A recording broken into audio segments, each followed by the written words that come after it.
A mí siempre me llamó la atención esa frase, no porque no sea cierta, sino porque me llama la atención que la repitan una y otra vez. Que nos quieran dejar muy claro que Lacan es un autor difícil. Entonces surge la pregunta si no será propaganda del lado del enemigo. ¿Entienden? ¿Qué quiero decir con esto? Si no hay alguien a quien le conviene que nosotros sepamos que Lacan es un autor difícil. Ese es el primer fragmento de introducción. Y el segundo fragmento que les quiero compartir proviene de un texto sumamente interesante que se llama El orden del discurso de Michel Foucault. Es un texto que recupera un discurso precisamente que Foucault da cuando él obtiene una cátedra. Y dice algo sumamente interesante. Les voy a leer también un fragmento muy chiquitito.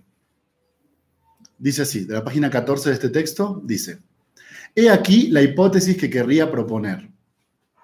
Esta tarde, con el fin de establecer el lugar del trabajo que estoy realizando. 2 puntos. Ahí va la hipótesis.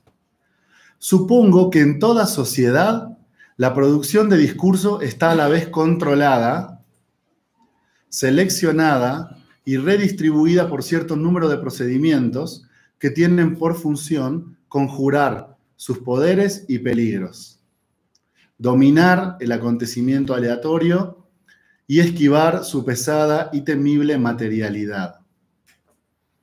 ¿Va de nuevo? Supongo, esta es la hipótesis de trabajo de Foucault. Supongo que en toda sociedad la producción del discurso está controlada, seleccionada y redistribuida por cierto número de procedimientos que tienen una función, que es conjurar sus poderes y sus peligros, dominar el acontecimiento y esquivar su temible materialidad. En una sociedad como la nuestra son bien conocidos los procedimientos de exclusión. El más evidente y el más familiar también es lo prohibido. Eso es lo que le quería compartir. El orden del discurso, que es el título de este texto, lo que establece es que los discursos tienen órdenes, que están ordenados y que incluyen lo que se puede pensar y lo que no se puede pensar. Hay que ver si el problema que tenemos nosotros con Lacan no es un problema de índole discursivo. ¿Entienden? Si la dificultad de Lacan como autor no tiene que ver con ciertos procedimientos de prohibición, de qué autores se pueden leer y cuáles no. ¿Ustedes cuáles pueden leer? Este y este. Este no. ¿Y saben por qué? Porque es muy difícil. Pero siempre que les digan que Lacan es un autor difícil, dice Zizek, quizás es propaganda del enemigo. Lo que quiero decir con esto es que el libro me gusta bastante. Está entretenido. Y en algunos puntos me gusta la rigurosidad con la que trabajo las citas. Pero hay un espíritu que trasciende a lo que está escrito en ese texto. Y la idea es que no es cierto que Lacan es un autor difícil. Es mentira. Es falso. Es falso. Lacan no es un autor difícil. El problema de Lacan no es que no se puede entender lo que está diciendo. La gran dificultad de Lacan no es que no se puede entender lo que está diciendo. Es que para poder aproximarse a la obra de este autor hay que saber en qué tipo de discusión está. ¿Entienden? No es que no entiendan lo que dice. Ni siquiera saben de qué está hablando. Y ese es el problema. Hay autores muchísimo más amigables en ese sentido, como por ejemplo Freud. Freud, un gran escritor, un tipo que de hecho ganó un premio de literatura por escribir tan bien como escribía. Uno no requiere leer ningún libro para leer a Freud, ¿no? De hecho, Freud tiene un montón de pies de páginas donde propone lecturas alternativas que nunca hacemos, porque es suficiente con leer su obra. El problema es que la obra de Lacan requiere que sepan de cuál es la discusión que está en juego en esa obra. Y ese es el punto que ustedes no saben. ¿Y saben por qué no lo saben? Porque nadie se los ha dicho. ¿Y saben por qué nadie se los ha dicho? Parte porque no les conviene y parte porque nadie lo sabe tampoco. ¿Entiende cómo funciona? El oscurantismo no terminó a la Edad Media. Lacan dice, miren, hay una edición de los escritos de Lacan. Ustedes saben que Lacan, el único libro que realmente publicó Lacan fueron sus escritos. Un texto publicado en el año 1966, del cual Lacan seleccionó los textos, los corrigió y los publicó él. En la parte de atrás, en su contratapa, Lacan pone una pequeña frase que después fue modificada. Esto lo hablamos si quieren más adelante.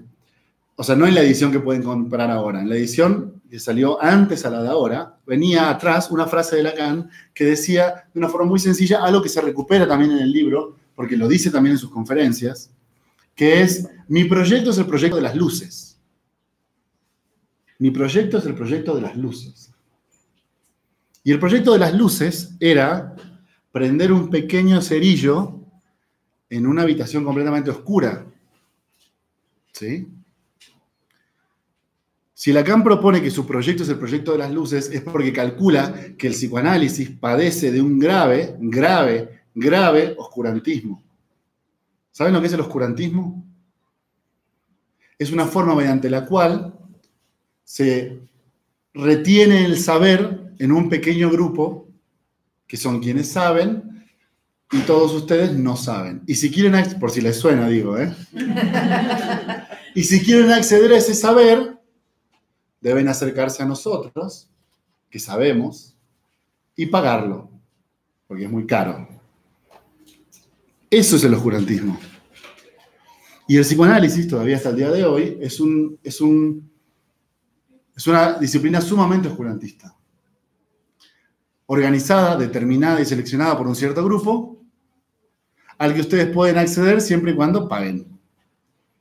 O se analicen con tal persona, o tomen tal cierto otro seminario. Y si ustedes son tan ingenuos como para preguntar, bueno, ¿y por qué no voy a la librería, me compro el libro de Lacan y lo empiezo a leer? No vas a entender nada. ¿Entienden cómo funciona el planteamiento? Lamentablemente, en la nueva edición de los escritos, esta frase de Lacan sobre el iluminismo fue borrada, quedó en el olvido, y ya casi nadie se acuerda que el proyecto de Lacan era el proyecto de las luces, ¿entienden? Iluminar al psicoanálisis como disciplina oscurantista.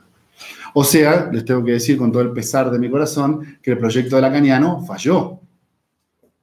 Falló rotundamente. Tanto así falló que se lo comió su propio enemigo. Porque si hoy hay un psicoanálisis oscurantista, es el lacaniano. ¿No? O estoy diciendo algo o estoy diciendo una locura. ¿Han ido a algún grupo de psicoanálisis lacaniano alguna vez? ¿Han ido a algún grupo de estudio de Lacan? Bueno, vayan y van a ver. Vayan y van a ver. No se entiende nada. Es un grupo que se maneja con sus propios términos, con sus propias formas de hablar. No porque ellos entiendan los términos, ellos tampoco entienden nada. Pero se da, como yo decía el otro día en la conferencia que estuvimos trabajando, una especie de pacto de silencio. O sea, ustedes saben muy bien que no tienen que preguntar ciertas cosas, porque saben muy bien que yo no las sé. Y si me respetan a mí, no me las preguntan. ¿Entienden cómo funciona? Entonces todos hacemos como que sabemos, ustedes hacen como que entienden, y todos somos felices. Que como disciplina tengamos un problema no tiene nada de malo. No seríamos la primera disciplina en la historia de la humanidad en tener un problema. Me parece completamente normal. Lo loco es ocultar el problema. Y es doblemente loco siendo que somos psicoanalistas. Que sabemos muy bien que cuando uno reprime un problema, ese problema vuelve. ¿No? Entonces, me parece que hay veces que el problema del oscurantismo vuelve a modo de síntoma en algunos libros. Esa sensación me da. Cuando ustedes quieran estudiar a Lacan, generalmente se les propondrá empezar por los seminarios. Lacan todos los miércoles al mediodía impartía un seminario y lo impartió durante 27 años. Esos seminarios después fueron grabados y desgrabados en algunos libros y editados de algunas maneras un poco dudosas. Algún día haremos de todo eso. Pero ustedes pueden comprarlos, solo que no van a entender nada.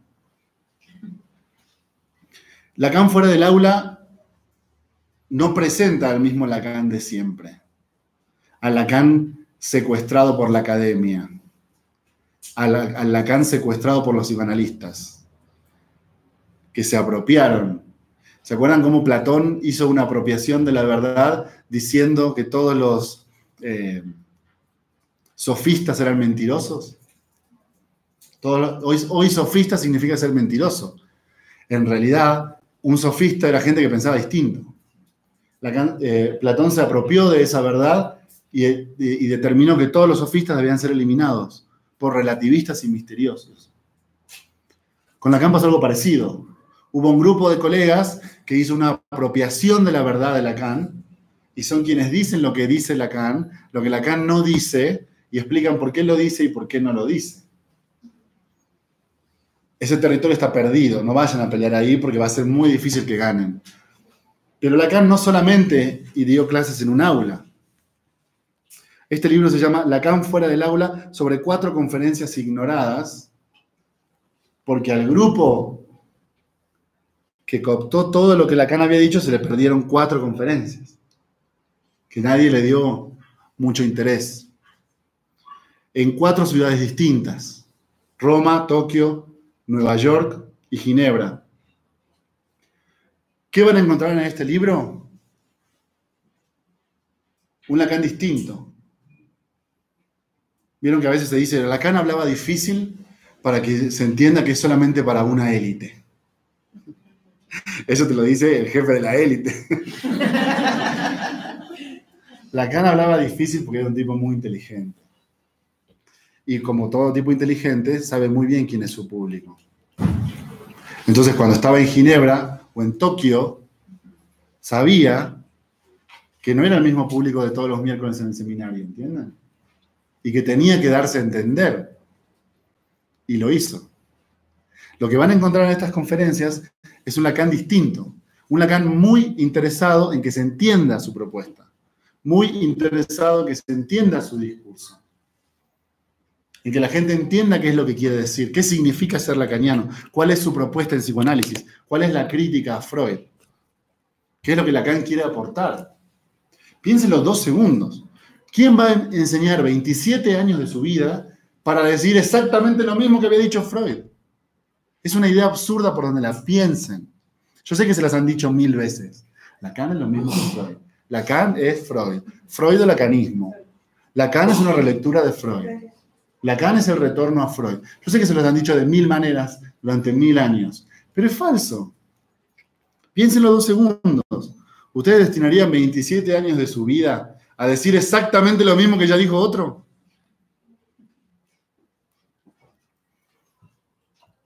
Lacan, en sus últimos años de vida, vino a Latinoamérica, específicamente a Caracas. Y de su intervención en Caracas nos queda un pequeño fragmento al que se le conoce como el Seminario de Caracas. ¿Alguien lo ha leído? Es un fragmento muy chiquito donde Lacan empieza diciendo: si ustedes quieren, sean lacanianos. Yo soy freudiano. Y hasta ahí se cortó la historia, ¿no? De 5 o 6 hojas de discurso solamente nos contaron esa parte. ¿Quieren que les diga por qué? ¿Quieren que les diga cómo sigue el discurso que Lacan dio en Caracas? Ustedes, si quieren, sean lacanianos. Yo soy freudiano. Punto y seguido. A eso me refiero con que hace tiempo que tengo una discusión con Freud. Y no es una discusión de ayer. Sus 3 no son mis 3. Los 3 que yo les dejé a los míos no son los mismos 3 que él les dejó a los suyos. ¿Entienden a qué me refiero con los 3? El RSI de Lacan no es lo mismo que yo, super yo y ello de Freud. Sus 3 no son mis 3. Los 3 que él les dejó a los suyos no son los 3 que yo les dejé a los míos. Será cuestión de que ustedes los estudien para ver cuál funciona mejor. Esa parte nunca nadie te la contó. Que cuando Lacan dice que es freudiano, lo que se refiere es que discute con Freud. Que discute con Freud. Toda la obra de Lacan es una crítica a Freud. A los puntos con los que Lacan acuerda con Freud, que son algunos, y a los puntos con los cuales Lacan no acuerda con Freud, que son un montón. Pero esa discusión está perdida, porque alguien nos dijo alguna vez que eran lo mismo. Entonces, cuando uno tiende a buscar un sistema de similitudes, elige los fragmentos en los que se parecen. Pero cuando uno trabaja buscando un sistema de diferencias, elige los elementos en los cuales se diferencian las obras. Y ahí lo que tienen es un autor de psicoanálisis.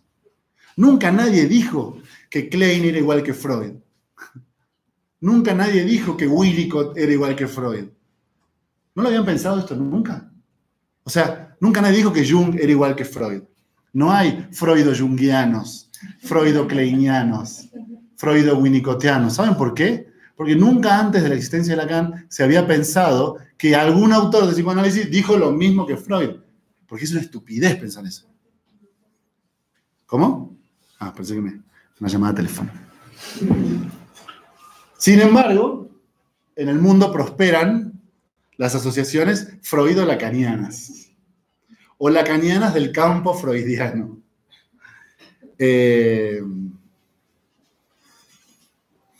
Me parece que eso es propaganda del enemigo. Porque un poco lo que nos están diciendo es, no lean a Lacan. Sí es lo mismo que Freud. ¿Entienden? Entonces ya tienen dos elementos. Primer elemento, no lo lean porque es muy difícil. Y ustedes que son tontitos, no lo van a entender. Porque de hecho están subestimando vuestra inteligencia. Segundo, no lo lean a Lacan. Sí es lo mismo que Freud. ¿Qué sentido tiene? Lo que yo trato de recuperar es el espíritu del libro. Ustedes después me dirán si lo logré o no lo logré. Quizás no lo logré. Pero el espíritu del libro es tratar de explicar que no son lo mismo. Que no son lo mismo. Y que hay un montón de fragmentos citados en este libro donde Lacan explicita en qué puntos no está de acuerdo con Freud y por qué no está de acuerdo con Freud. Eso no es traición, no es matar al padre, no es pelearse personalmente con Freud. ¿Saben cómo se llama eso? Ciencia. Cualquier disciplina evoluciona. Y en nuestra evolución habrá... ¿Qué quiero decir con esto? Recapitulo. Einstein no tenía ningún problema personal con Newton. ¿Entienden? Que una teoría desbanque a la otra teoría no es un problema personal entre personas. Nadie se ofendió. Ay, mataste al padre de la física. Nadie dijo esa idiotez. Porque saben que cada autor es importante en su época, pero también es importante evolucionar.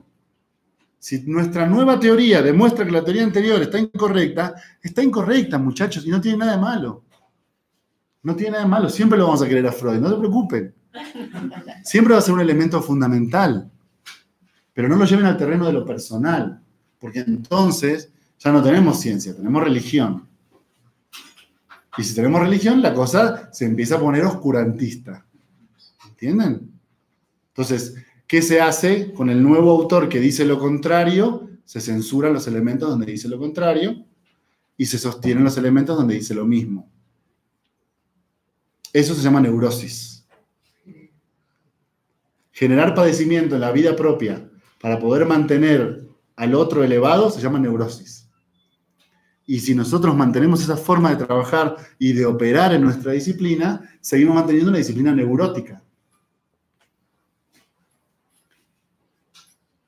Yo he escuchado en muchos lugares a donde he tenido el placer de ir, gente en el ascensor, en el elevador, cuando ya se va, que dice cosas como, no me gustó, porque critica mucho a Freud.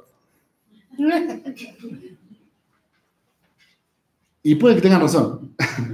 Quizás critico mucho a Freud. Pero me parece que es un movimiento importante para poder hacer una separación. Y es que Freud no es lo mismo que Lacan.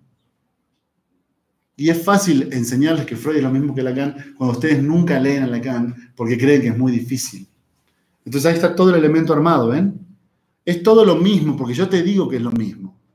No hace falta que lo leas. Igual no lo vas a entender. Pero confía en mí porque es lo mismo. ¿Querés entenderlo? Págame. Páguenme a mí y entenderán. O vengan a análisis conmigo y entenderán. ¿Quieren saber de psicoanálisis? Vengan a mi consultorio. No es una buena posición científica, ¿entienden?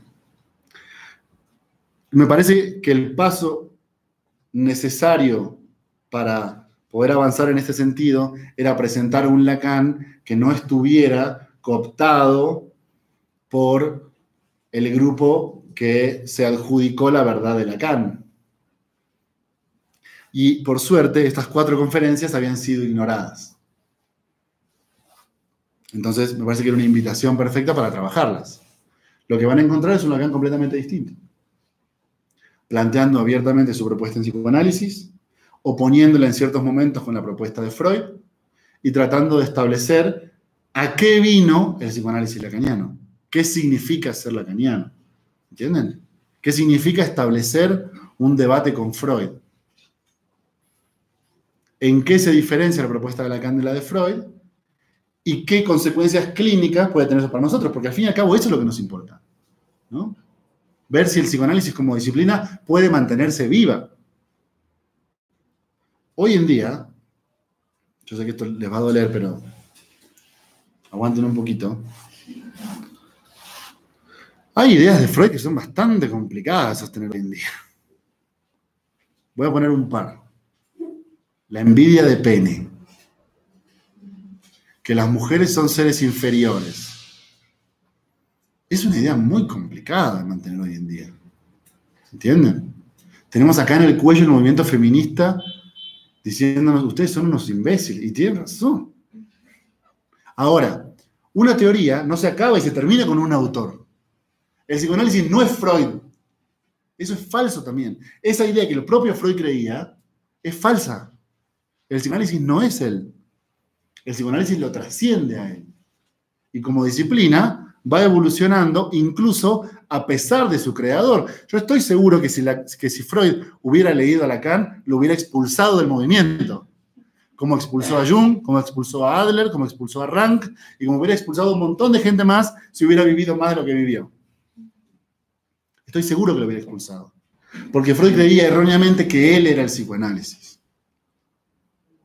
Lo dice en un texto que se llama, si les interesa, para que vean que no estoy mintiendo, Presentación autobiográfica. Donde Freud dice una de las frases más locas que yo he leído en la historia del movimiento de la ciencia. Freud dice, yo inventé el psicoanálisis y solo yo sé lo que es el psicoanálisis. Es una idea bastante loca. Y además falsa. Entonces, que la envidia de pene o que la inferioridad constitucional de la mujer sea una idea estúpida, no significa que por ende se cae todo el psicoanálisis. Me parece que ahí es donde está la riqueza de los desarrollos de los nuevos autores. ¿Entienden? Pero si ustedes equiparan al autor viejo con el nuevo autor, es todo lo mismo. Porque Freud es Lacan. Entonces Lacan también es envidia de pene. Entonces Lacan también es las mujeres son inferiores, todas las mujeres están locas, se quieren comer a sus hijos. Y como se quieren comer a sus hijos, entonces los padres, que somos muy cuerdos y muy racionales, porque somos varones, tenemos que evitar que eso suceda. No. El psicoanálisis funciona como una disciplina que tiene ciertos elementos fundamentales como núcleo duro de su desarrollo, y después, para decirlo en términos de Lakatos, ciertas hipótesis auxiliares que son más flexibles, que podemos desechar. Una de ellas podría ser la de envidia de pene, esa deberíamos desecharla. Otra podría ser la del superyo, o la idea de que las mujeres tienen menos superyo, por eso están locas. No deberían gobernar, porque como tienen menos superyo, están... Ustedes van a decir que pleno 2019, casi 2020, ¿podemos seguir sosteniendo eso como disciplina seria? No. ¿Eso tira abajo toda nuestra disciplina? No. Pero lo que no tenemos que hacer es creer que es un compacto, ¿entienden? Que funciona como un uno, que si desechamos una idea de Freud, desechamos todo. Y la verdad es que no. Pero para eso, ustedes tienen que empezar a desreligiosizarse. Freud no es Dios, y nadie del psicoanálisis es Dios. Es una disciplina. Sus maestros tampoco son Dios, ¿eh? Y esto todavía es peor. Sus analistas tampoco. Perdón que se lo tenga que decir. Disculpen. Yo creo que si podemos movernos hacia una postura en donde podamos leer a los autores, criticar a los autores, plantear las ideas, discutir las ideas, quizás el psicoanálisis va a dejar de ser tan oscurantista y quizás el proyecto lacaniano, en el sentido del iluminismo lacaniano, reflotaría una vez más. Pero el primer elemento es que sean capaces de abordar la lectura del autor sin la influencia de aquel que les dice que es lo mismo. ¿Entienden lo que trato de decir? Si no, vamos muertos. Vamos muertos. Mi sensación es que operar con estas 4 conferencias tenía la ventaja de que en su momento Lacan intentó lo mismo. Presentar su propuesta, o al menos los elementos más significativos de su propuesta, de forma tal que se puedan entender. Por fuera de sus alumnos, ¿entienden? Por fuera de la gente que todos los miércoles asistía al seminario. Y mi sensación, esto ustedes me lo dirán después con el tiempo, es que las conferencias están bastante bien logradas. O sea, que se entienden muy bien. Las conferencias tienen una gran ventaja, que ustedes las pueden encontrar en internet gratis y descargarlas en PDF gratis. E imprimirlas, no gratis, pero por muy poquito dinero. Y acercarse a ellas directamente. Entonces, mi sensación era que si el trabajo de la conferencia había estado tan bien logrado, ¿por qué no dejábamos de ignorar esas 4 conferencias y las volvíamos a poner en el punto central de la discusión? ¿Y por qué no empezamos a discutir sobre un Lacan que se entiende? Yo no tengo ninguna intención de convencerlos de nada. A mí no me interesa que sean lacanianos, me da exactamente lo mismo. Lo que hagan ustedes de sus vidas en su consultorio. No me importa. Lo único que me importa es que se entienda. Porque para elegir si quieren ser lacanianos o no, primero tienen que entender qué es ser lacaniano. En las facultades del mundo se está dando un fenómeno muy interesante, que es que los chicos ya casi no eligen práctica clínica en psicoanálisis y prefieren otras opciones, como por ejemplo lo cognitivo-conductual, el humanismo, el existencialismo. ¿Y saben por qué? No porque no les guste el psicoanálisis. ¿Saben por qué es? Porque como no entienden lo que es el psicoanálisis, ni siquiera pueden saber si les gusta o no les gusta. Ni siquiera podemos estar en el momento de discusión, de establecer, mirá, te entendí lo que dijiste y no me gustó, no estoy de acuerdo, me parece un delirio freudiano. Bueno, buenísimo, listo. Ni siquiera estamos en ese punto, ¿entienden? Estamos en el punto donde los chicos no pueden elegirnos porque ni siquiera entienden lo que estamos diciendo. ¿Y saben por qué no entienden lo que estamos diciendo? Porque los profesores que dicen tampoco entienden. ¿Y saben por qué no entienden? Porque los maestros que los formaron tampoco entendían. Y no entender no es ningún pecado. Puede pasar constantemente que uno lea un texto y no lo entienda. Ese no es el problema. El problema es el pacto de silencio. Que sé que no entiendo, pero como miro para los costados y todos los demás tienen cara de que están entendiendo, mejor no digo nada. Porque el tonto debo ser yo. El que le falta más análisis debo ser yo. El que le falta leer más seminarios debo ser yo. Lo interesante del fenómeno es que todos piensan lo mismo. Todos piensan, ok, yo no entiendo, pero él entendió. O ella entendió. Y ella piensa, yo no entiendo, pero ella entendió. Entonces se arma un pacto en el cual nadie pregunta. Porque yo les digo, obviamente entendieron, ¿verdad? Sí. Y me salvan a mí de un gran problema. ¿Saben cuál es? Tener que explicar. Tener que explicar cosas que yo no entiendo. Y cada vez, y esto no estoy seguro que les ha pasado, porque a mí me pasó miles de veces.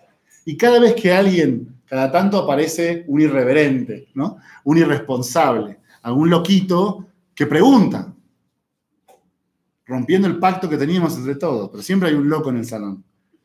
Y pregunta, y cuando pregunta, sale un poquito del problema. Es que yo no contesto la pregunta, sino que la esquivo con palabras difíciles y con términos que sé que ustedes no manejan. ¿Entienden?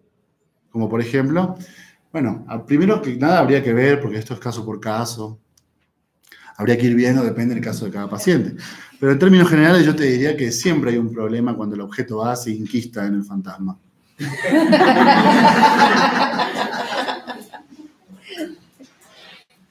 Me parece que es propaganda del enemigo.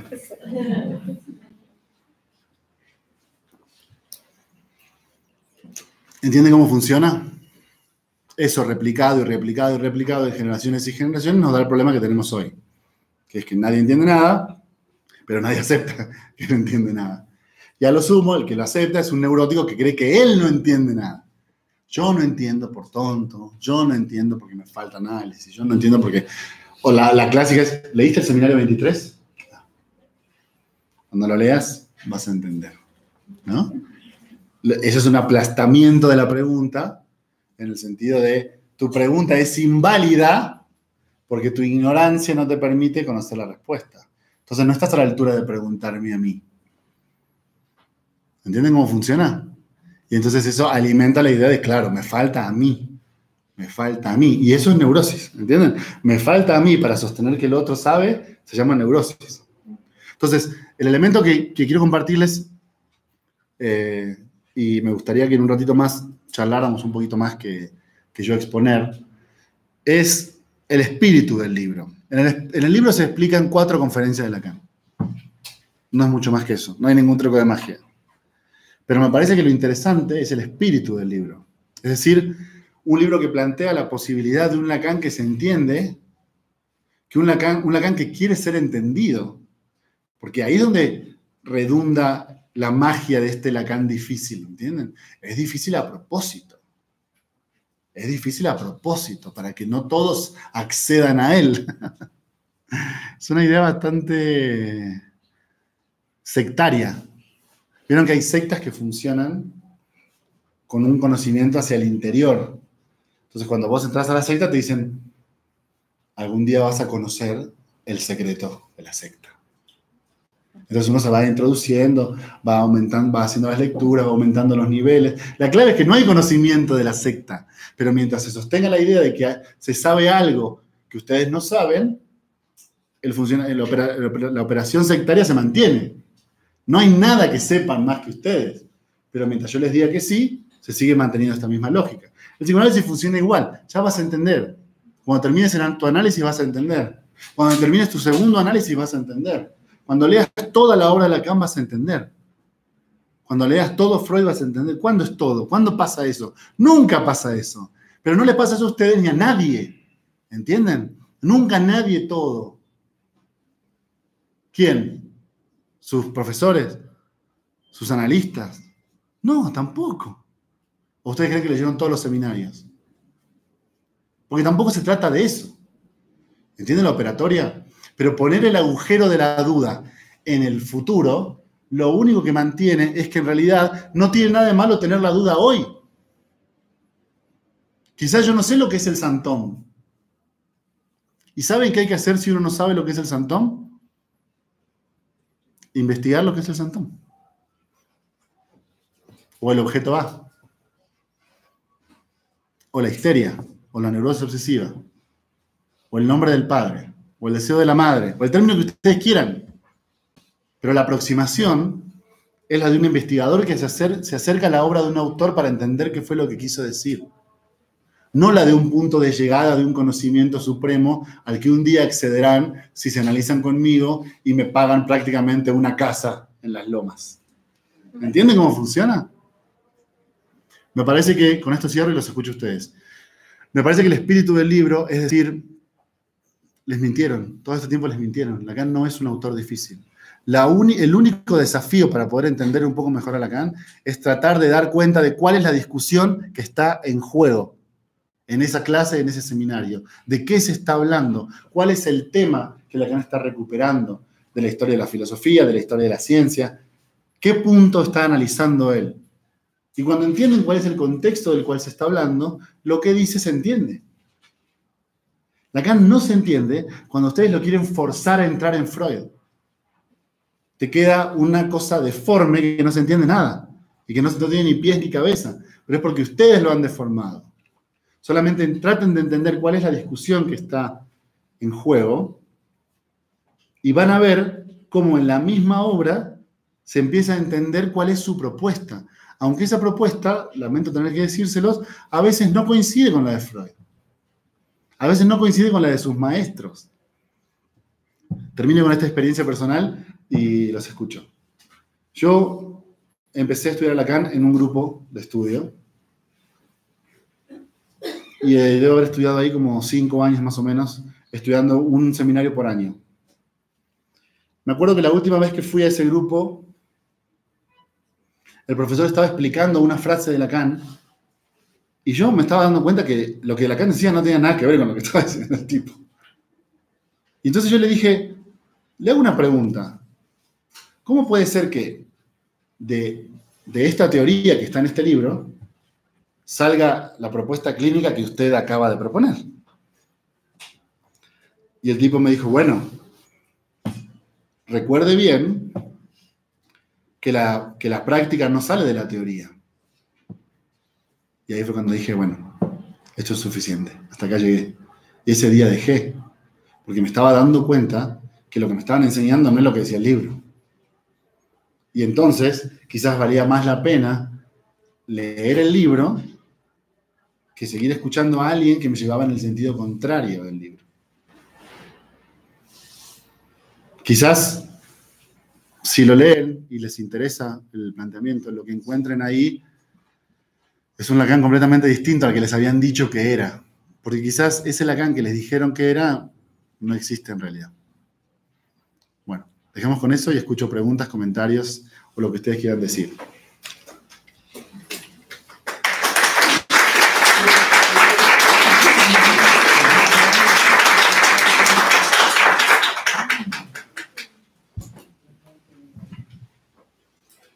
¿Hay algo que quieran preguntar, cuestionar, compartir experiencias traumáticas igual que las mías?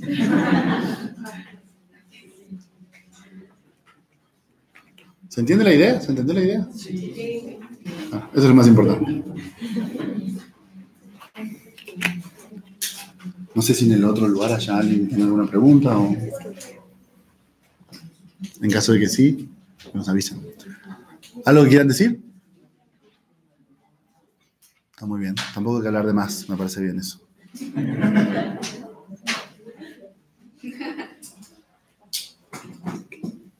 Maestro, sí. La verdad es que venimos de otra mesa.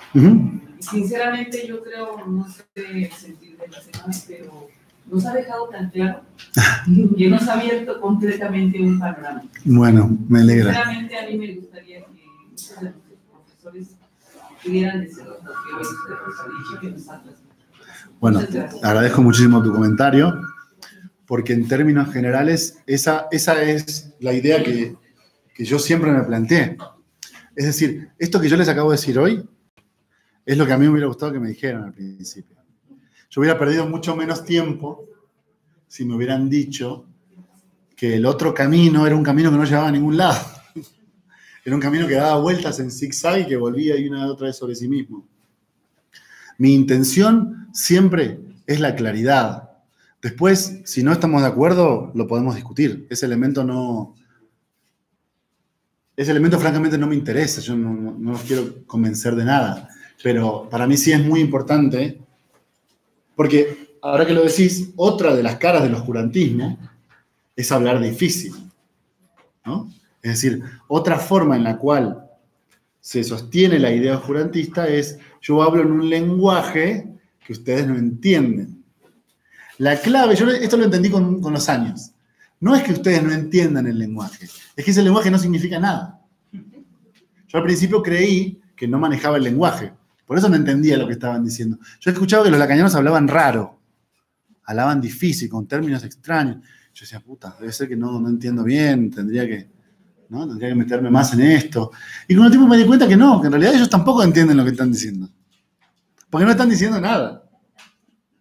Y esa es una crítica que yo les hago frecuentemente a mis colegas. Es decir, el psicoanálisis lacaniano propone, o sea, el de Lacan, propone cosas muy interesantes, muy trascendentales, y que en ciertos puntos, como contradicen elementos tan fundamentales del razonamiento que todos nosotros tenemos, en un sentido intuitivo, o sea, todo lo que nosotros pensamos intuitivamente, es difícil acceder. No porque sea difícil lo que está diciendo, sino porque es muy difícil aceptar la idea.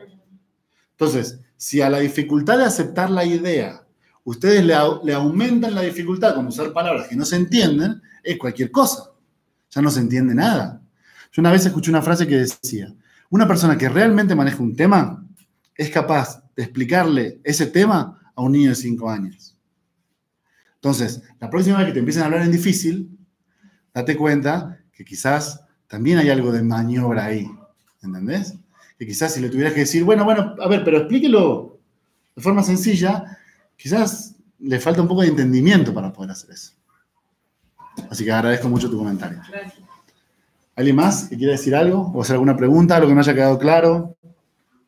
Fíjate que yo he leído ya tus 2 libros y Ajá. me parece interesante no solo la lectura que haces de Lacan, que es lo que te mencionaba, sino que de alguna manera siempre se vende esta idea de que Freud sí es igual a Lacan o es una relectura de Lacan, ¿no? Claro. Incluso se menciona que es una cuestión de temporalidad, ¿no? Que cómo va a ser Freud que más bien que Lacan era freudiano, ¿no? Y Freud no es lacaniano porque no era de su época, ¿no? Y bueno, Lacan creo que tú también lo mencionas y dice, no, Platón era lacaniano. Entonces, sí, creo que, bueno, te mentiría si te diría que lo entendí, hay cosas que no, pero muy interesante porque es una lectura totalmente distinta a la que al menos en México, en muchos seminarios, en lugares, etcétera, se vende, ¿no? Que es difícil, es complicado, no has leído lo suficiente, te falta análisis, el objeto, el goce, bla, bla, bla, bla. Y sin embargo, no. O sea, cuando leo esto, diría que hasta me da esperanza, ¿no? De decir, bueno, a ver, si hay una cuestión distinta, es diferente Freud y Lacan, y no solo en cuanto a la clínica, también obtienes otros resultados en cierto sentido, ¿no? Sin duda. Y no sé si sea mejor o peor, pero el camino o los resultados son distintos, ¿no? Claro, pero es imposible para ustedes elegir uno de los 2 modelos, como decía Jonathan, digamos, no es que sea mejor ser freudiano que ser kleiniano, que ser winnicottiano, que ser lacaniano. No hay ninguno mejor que otro. Pero sí ustedes van a tener que elegir lo que les gusta más, los que les sientan mejor, con los que se sientan más cómodos. Pero ¿cómo van a elegir si no entienden qué implica la diferencia entre un modelo y el otro? Entonces, esas herramientas son mínimas para que ustedes puedan establecer qué tipo de clínica van a llevar a cabo. Con respecto a la idea de ser lacaniano o no ser lacaniano, es sumamente interesante. Lacan dice, es una cita textual, Lacan dice, todo el mundo se ríe y saben que Freud no era lacaniano, ¿no? Lo dice abiertamente, Freud no es lacaniano. Y entonces mucha gente creyó que se refería, claro, ¿cómo va a ser lacaniano si Freud estuvo antes? Y Lacan dice, en realidad, Freud no es lacaniano a diferencia de otros autores como Platón y Tolstoy, por ejemplo, ¿no? O sea, Platón y Tolstoy sí son lacanianos. Quizás ser lacaniano no tiene que ver con una cuestión de temporalidad, tiene que ver con cómo entienden ciertos conceptos sobre la mente, la realidad humana, la forma de pensar el tiempo, la forma de pensar el trauma. Entonces, se establece una línea divisoria. Parece que hay lacanianos, o sea, en los cuales estarían, por ejemplo, Lacan, Platón y Tolstoy, y después hay freudianos, en los cuales estarían Freud, Aristóteles, Parménides y Jacques Miller, ¿no? Entonces, no se trata tanto de un problema de temporalidad, pero claro, si uno no se aproxima al momento en que Lacan lo dice, no entiende. No entiende que lo que está tratando de decir es, hay 2 formas de pensar estos problemas. Ninguna forma es mejor que la otra. No es mejor ser freudiano que lacaniano ni al revés, pero un día van a tener que elegir la que ustedes prefieran, porque hay elementos en donde son contradictorias. Sí. ¿Cómo es entonces la asociación entre Spinoza y Lacan? ¿En qué sentido? Platón es lacaniano. Lacan es Spinoza. No sé, habría que ver, puede ser que en cierto sentido lo podamos pensar. El tema es que a mí, mi sensación con ciertos autores como por ejemplo Spinoza, Heidegger, la biopolítica, Foucault en particular, pero la biopolítica en general, mi sensación es que a veces se asocia a Lacan a ciertos autores modernos porque se los considera importantes. pero lo que tenemos que elegir para ver de qué lado se escribe cada autor es cuáles son los elementos diferenciales. ¿Entienden? O sea, quizás, voy a poner un ejemplo, quizás en Platón y Aristóteles hay elementos diferenciales que nos permitan ponerlo del lado de Freud o del lado de Lacan. Hay que ver si en Spinoza también se puede, si va de un lado o va del otro. Mi pequeña sugerencia, mi pequeño tip, es que creo que lo que te permite inscribir de un lado o inscribir del otro tiene que ver con el problema del ser. O sea, hay que ver qué posición toma cada autor con respecto a la idea del ser para ver si es lacaniano o es... ¿En qué sentido? Freudiano-aristotélico, ¿no? Vamos a decirlo así, freudo-aristotélico, platónico-lacaniano. En el sentido de ver si ustedes consideran la existencia de un núcleo del ser, o sea, yo soy algo y tengo accidentes que cambian, pero mi núcleo del ser no cambia, o, del lado lacaniano, platónico, en realidad el ser, también les diría heraclitiano, o el ser es más bien una relación de devenir. Así que no estoy seguro, no sé si puedo responder tu pregunta, pero lo que yo haría es ver si Spinoza toma posición frente al problema del ser y a ver si lo podemos inscribir de un lado o del otro. Esa sería mi respuesta. ¿Alguna otra pregunta, comentario? ¿No? Bueno. ¿Dejamos acá entonces? Sí. Bueno. Si alguno de ustedes quisiera adquirir el libro de Juan, cualquiera de los dos, pueden pasar con Agustín.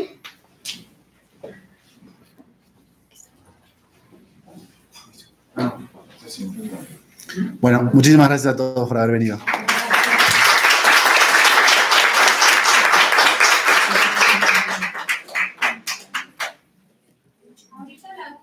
Sí les podría firmar el libro, ¿verdad? Sí, por supuesto. Él puede firmar el libro por si alguno de ustedes... Sí, claro. Ah, ¿y sabes qué me gustaría? ¿Le molestaría tomarse una foto conmigo? ¿Sí? No sé si los del otro salón quieren. Vamos primero. ¿Vamos allá? Ya lo hacemos. Que no saquemos una foto.